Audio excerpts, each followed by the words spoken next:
listazinhos aqui na América do Sul é complicado. Tem um que está se achando o cara que tem poder para enfrentar os Estados Unidos economicamente. Eu não vou nem citar o nome para vocês, né?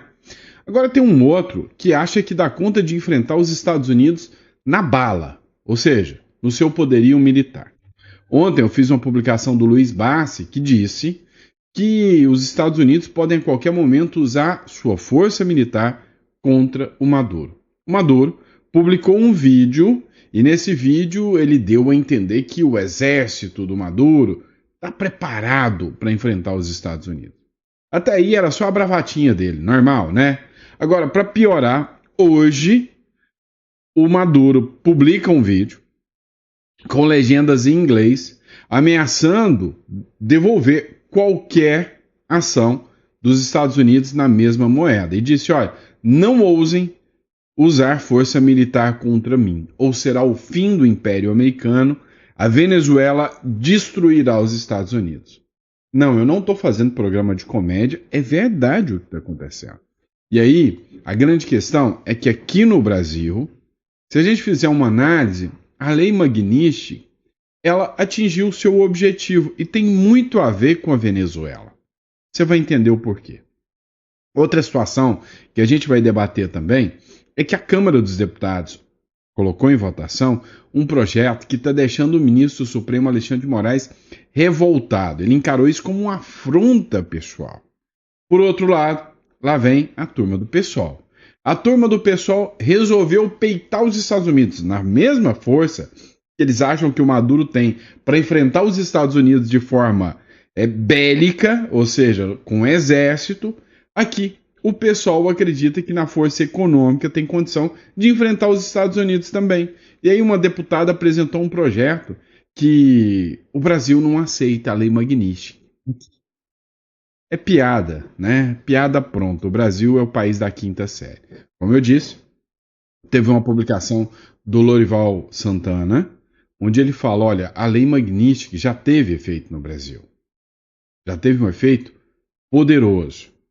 Também, aqui na América do Sul, teve uma repercussão sobre a morte do Uribe, tá? O Miguel Uribe, que era o candidato que foi vítima de um atentado lá na Colômbia. Então, os Estados Unidos reagiram e exigiram justiça. E o pior é que estão vinculando o presidente da Colômbia, né, ao grupo que poderia ter causado a morte do Miguel Uribe. O filho do Álvaro Uribe, né, que não é parente do Miguel Uribe, é só o sobrenome mesmo, mas o filho do Álvaro Uribe, que é o ex-presidente de direita lá da Colômbia, acusou Gustavo Petro de ser aliado do cartel de Los Soles, que é o mesmo cartel comandado pelo Maduro. E que se os Estados Unidos vão invadir a Venezuela para atacar o cartel de Los Soles, é para os Estados Unidos saber que na Venezuela também tem o cartel de Los Soles. Também tem uma publicação do Silvio Navarro, onde ele fala o seguinte, publicação dele, né, agora há pouco, Moraes avisou que não vai cair sozinho, ou seja, fez uma crítica dura ao ministro Supremo Alexandre de Moraes. Tudo isso é pauta do nosso editorial. Se você gosta de conteúdo de relevância, de qualidade, cogita se inscrever no canal, é muito importante, tá? Que você esteja acompanhando. Todas as informações que a gente traz são verificadas, são de sites que trazem uma certa responsabilidade nas matérias, tá bom? Então, desde já, te agradeço pela confiança, pela credibilidade. Lembrando a você que se você busca um plano B, uma segurança, e que se você acha que o Brasil está maluco demais, o Uruguai é um excelente país para você ter como plano B, tá? Tem segurança jurídica, é um país tranquilo e é sempre bom você negociar em dólar, ter uma conta bancária vinculada à jurisdição uruguaia em dólar, vale muito a pena, tá bom? Então, se isso é interessante para você, clica aqui na descrição.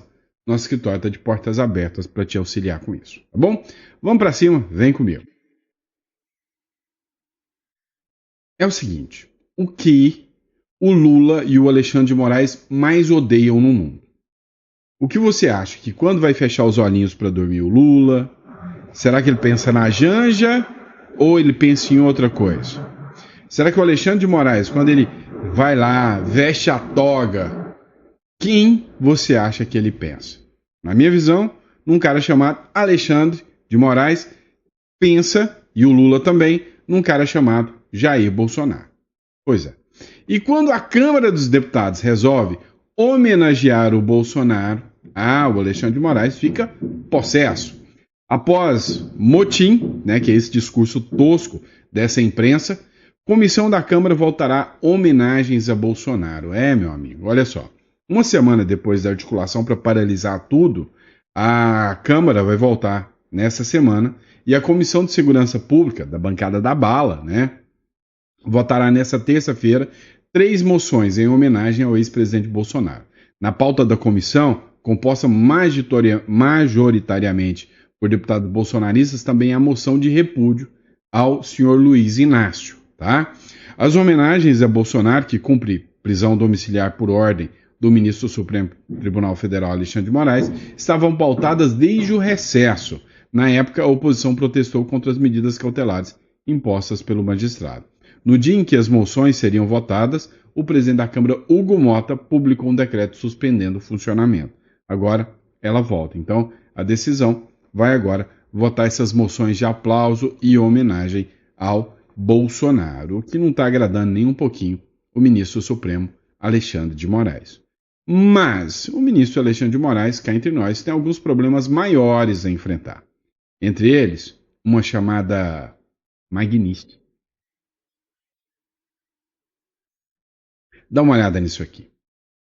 A Fernanda Melchiona, do PSOL, teve uma ideia brilhante, mas genial, para poder salvar o ministro Alexandre de Moraes, para poder salvar a soberania brasileira.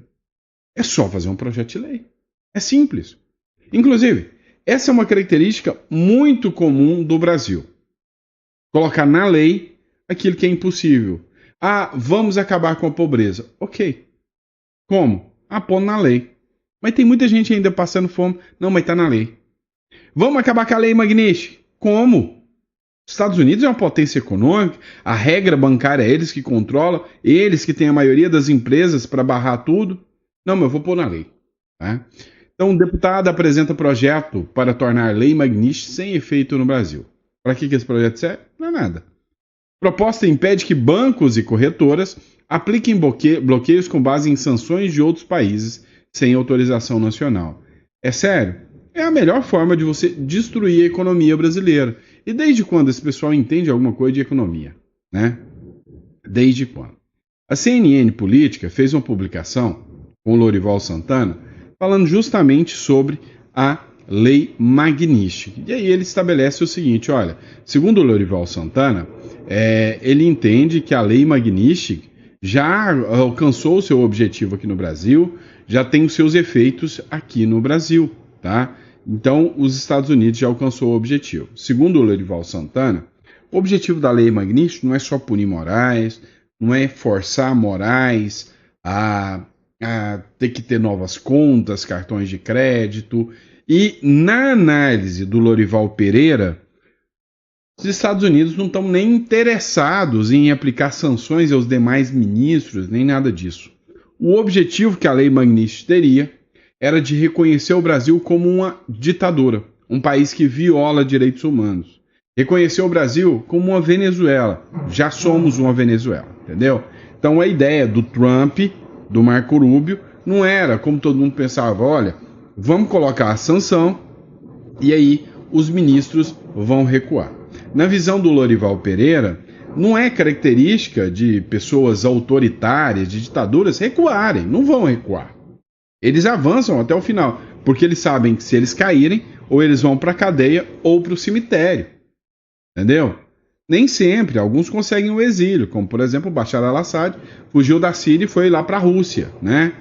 Mas a grande questão que fica, né, a grande questão que paira, é que, segundo o Lorival Santana, né, a Lei Magnífica, ao ser aplicada, mostrou para o mundo que o Brasil não merece respeito por ser um país autoritário.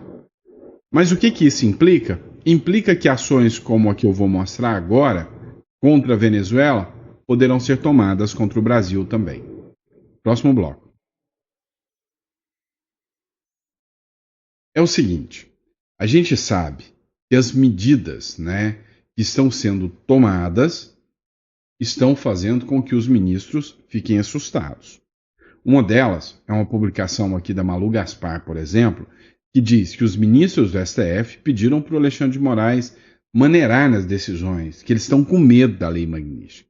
Pelo menos 2 ministros do STF, ligados ao Alexandre de Moraes, pediram ao próprio, na semana passada, que adotasse mais cautela em suas decisões no processo da trama golpista, em reação à crise deflagrada por sua decisão de colocar Jair Bolsonaro em prisão domiciliar. Ou seja, o Alexandre de Moraes ele toma suas medidas, as suas decisões, sem precisar consultar com os demais ministros.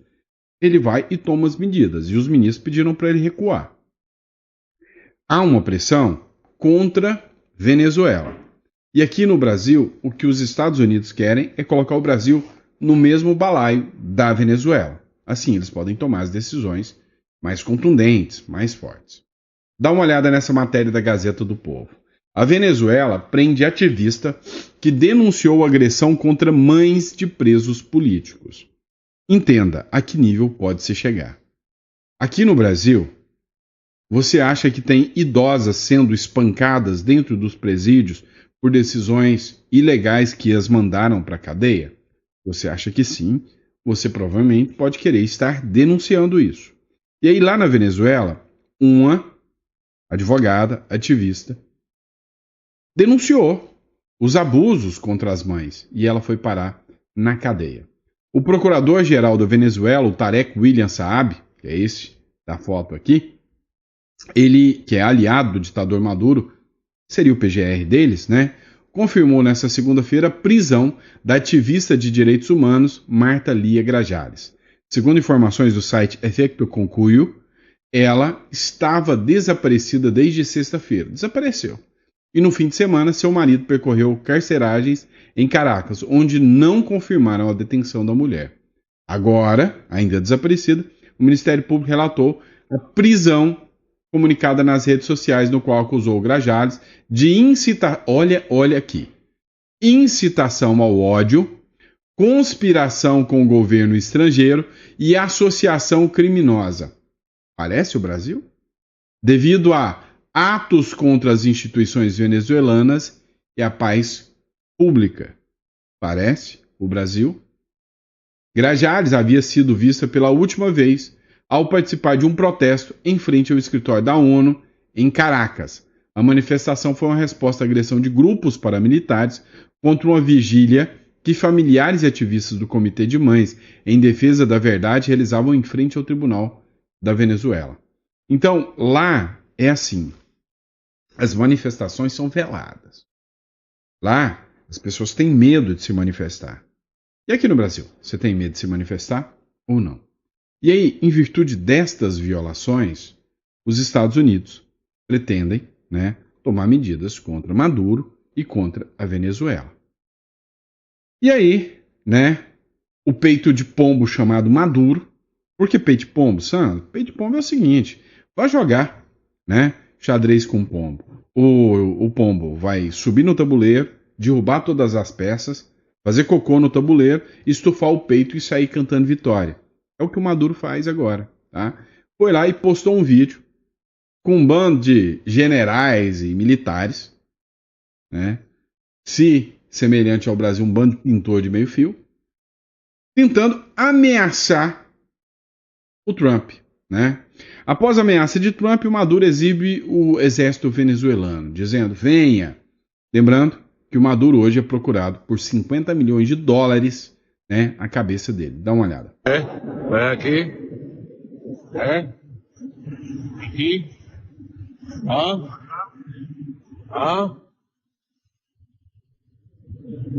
Aquí. Vamos. Y por allá, saludos, saludos. Eso es. Allá. Saludos. Y salga de la cámara. Eso, mira, mira, mira, mira, mira. Por aquí. ¡Que viva la patria! ¡Que viva!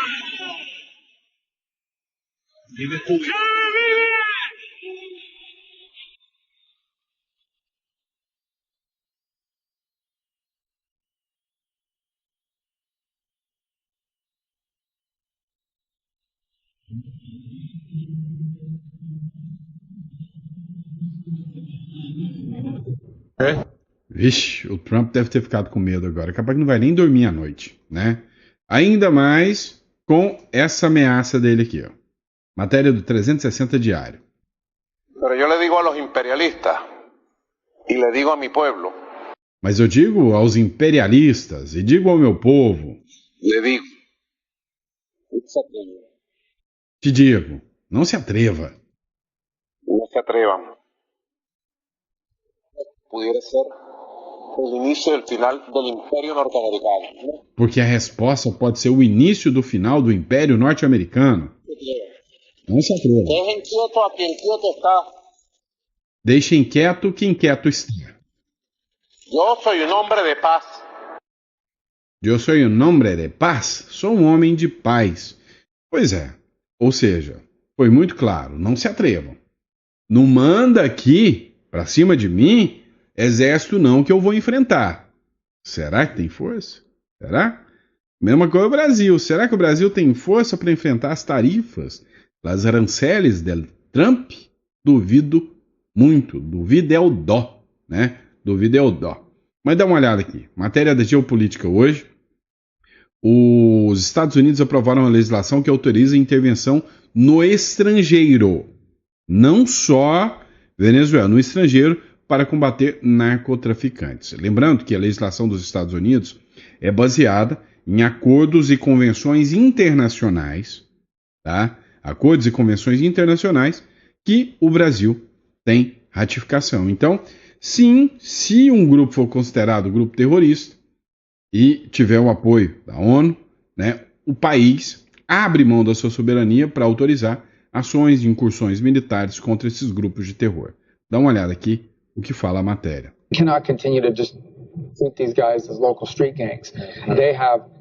Nós não podemos continuar tratando esses caras como gangues de rua local. Eles têm armamento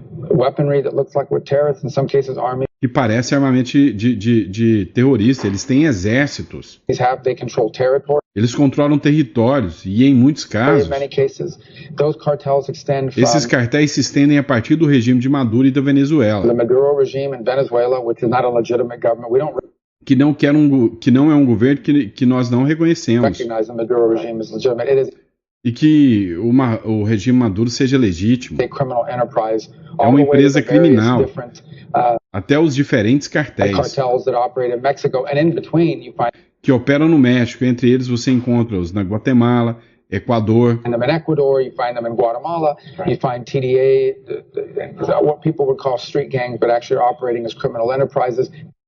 O que as pessoas chamam de gangue de rua, nós chamamos de operações criminosas.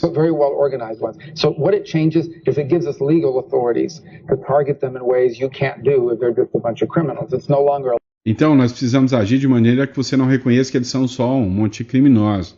Não é mais uma questão de legislação. Olha, eles estão apertando o cerco. Isso aí está ficando claro, está ficando evidente que o negócio não se resume mais em chamar A ou B de simplesmente grupos criminosos. São verdadeiros cartéis. E os Estados Unidos agora passam a tratá-los como, literalmente, grupos de terror. Vamos lá.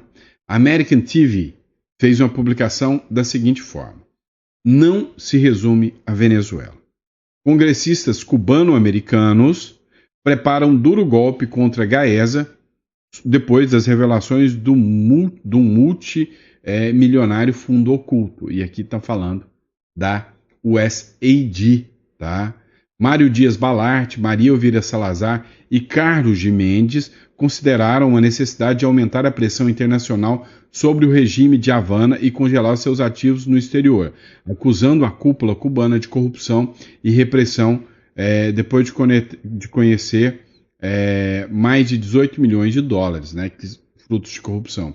A recente investigação de Miami Herald, que descobriu, né, um conglomerado militar cubano, que é o GAESA, acumulado em mais de 18 milhões de dólares em ativos, dos quais 14.500 milhões estariam em contas bancárias não identificadas. Ha gerado uma forte reação do Congresso dos Estados Unidos, especialmente entre os legisladores cubano-americanos. Ou seja, está sendo cada dia mais, né, pressão contra esses grupos e esses países socialistas de esquerda aqui na América Central e América do Sul. Outro caso também que chama muita atenção é o caso do assassinato de Uribe, né? Olha, o sistema tem um modus operandi, ele arranca vida de pessoas, ele faz atentados para não perder o poder, né? Aqui a gente já viu muita coisa acontecendo, tem a teoria, né, do Eduardo Campos, vocês lembram do avião? Então, assim, teoria Zavascki. O sistema é perigoso, a gente sabe disso. O que aconteceu com o Uribe, o que aconteceu com o Trump, o que aconteceu com o Bolsonaro. O Tarcísio deu uma declaração essa semana falando que o que aconteceu com o Uribe é semelhante ao que aconteceu com o Bolsonaro, da facada, com um tiro no Trump. Ou seja, é um modus operandi onde figuras de direita que começam a ascender são parados na bala ou na faca. É simples assim. Os Estados Unidos exige justiça. O Marco Rubio condena o assassinato do Miguel Uribe Turbay, né? A morte do senador colombiano Miguel Uribe Turbay no chão, sacudiu a Colômbia. Também gerou uma reação imediata de Washington. Marco Rubio, secretário dos Estados Unidos, se pronunciou essa segunda-feira, 11 de agosto, com uma mensagem direto e cheio de condolências, né? Com profunda tristeza, né, nos inteiramos do trágico falecimento do senador colombiano Miguel Uribe. Os Estados Unidos se solidariza com a sua família, o povo colombiano, tanto com sua dor, como exigindo justiça para os responsáveis. O alto funcionário americano, que é o Marco Rubio, ele disse que quer responsabilizar os responsáveis. O filho do Álvaro Uribe, e aí muita gente confunde que o Miguel Uribe seria filho do Álvaro Uribe, não, ele só tem a coincidência, né, do sobrenome, mas o Álvaro Uribe foi um presidente de direita que atuou na Colômbia. O filho do Álvaro Uribe acusou o Gustavo Petro de ser aliado do cartel dos Soles, que é o cartel que os Estados Unidos quer pegar lá da Venezuela, do qual o Maduro é considerado pelos Estados Unidos o líder do cartel de los Soles, tá? Assim como também do Trem de Aragua, que é um outro cartel existente lá na Venezuela. E aí o Jerônimo Uribe, que é o filho do ex-presidente Álvaro Uribe, que foi condenado em primeira instância por fraude processual e suborno em atuação penal, acusou esse sábado ao presidente Gustavo Petro de ser aliado de cartéis do Los Soles, organização que os Estados Unidos declarou faz uma semana como grupo terrorista da Venezuela. O que aconteceu? A situação na Colômbia, da direita, mas não está nem um pouquinho diferente. O Álvaro Uribe é o ex-presidente, é o Bolsonaro deles, tá? É o ex-presidente. Está respondendo também por uma Suprema Corte exatamente igual aqui no Brasil. E a Suprema Corte considerou que o Gustavo Petro fez fraudes processuais, que o Álvaro Uribe fez fraudes processuais. Então, já acendeu um alerta onde os Estados Unidos também está querendo a cabeça, aí, assim como do Lula, está querendo a do Petro também. Acontece, e é interessante isso, acontece que agora, com a morte de Uribe, do senador que seria o candidato da direita, os Estados Unidos acendem um alerta ainda maior contra a Colômbia. Então, assim, os Estados Unidos estão com vários problemas aqui a serem enfrentados. Venezuela, na América do Sul, Venezuela, Colômbia e Brasil. E ele já vem mostrando, né, aí que não vai ficar calado em relação a tudo isso. E aí um reflexo que a gente está assistindo disso é realmente a ação contra o ministro Supremo Alexandre de Moraes.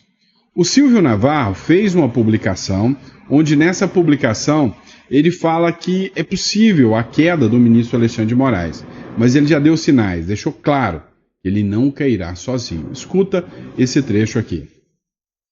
Alguns pontos, Paula. O primeiro, o semblante do ministro Alexandre de Moraes e a forma como ele fala. Nós que trabalhamos com comunicação entendemos, há alguns sinais. A forma pausada até demais, a escolha das palavras e o semblante mostra que o ministro Alexandre de Moraes pode estar diante de um dilema muito complicado para uma personalidade narcisística, que é a dele. Talvez ele não acredite mais nas verdades que ele construiu na cabeça dele. Isso parece estar, de alguma forma, patente em tudo que ele fala. O segundo ponto que é importante, quando ele chama a ideia do colegiado, ele está querendo dar um recado, ele está querendo dizer que ele não vai morrer afogado sozinho. Então ele se abraça, né, ele dá as mãos a esta primeira turma, onde estão os amigos mais confiáveis, Cristiano Zanin, ex-advogado de Lula da Silva, Flávio Dino, ex-ministro de Lula da Silva, Carmen Lúcia, que se tornou uma ministra completamente diferente daquilo que um dia foi, portanto, ela também conhece o que é esse ultrapassar da própria personalidade para seguir para um outro canto, e, de alguma forma, Gilmar Mendes, que é quem alimenta, né, quem alimentou a fera do gabinete ao lado, no caso, o gabinete de Moraes. Gilmar Mendes alimentou a fera. Então ele está dando um recado, eu não vou cair sozinho. Então eu acho que isso tá muito claro. Ademais, toda a narrativa já foi por terra. Nada mais sobrevive. Se você cruzar qualquer esquina ou pedir para um instituto de pesquisa questionar nas ruas, você acha que o Brasil viveu uma ameaça de golpe? Todo mundo vai dizer que não. Todo mundo já sabe o que aconteceu. E para finalizar, é muito difícil tentar humanizar a figura do Alexandre de Moraes, porque ele é desprovido de sentimentos como compaixão, perdão, misericórdia. Do contrário, ele não teria torturado pessoas. Uma pessoa que tortura, que tem o perfil de torturador, que tem presos particulares, Daniel Silveira, Felipe Martins, uma pessoa que diz não a uma família, né? A família do Clezão, ela implorou para que o Clezão saísse da Papuda para tentar alguma forma de sobrevivência. Mas ele disse que não teve tempo de analisar e hoje tem um cadáver estendido na frente do Supremo Tribunal Federal. Nós temos uma idosa com mais de 70 anos pedindo simplesmente para sair de lá porque ela está apanhando dentro da cadeia e porque ela precisa de cuidados médicos. Eu estou citando 2 exemplos, mas seguramente são dezenas. Uma pessoa como essa não pode exigir compaixão.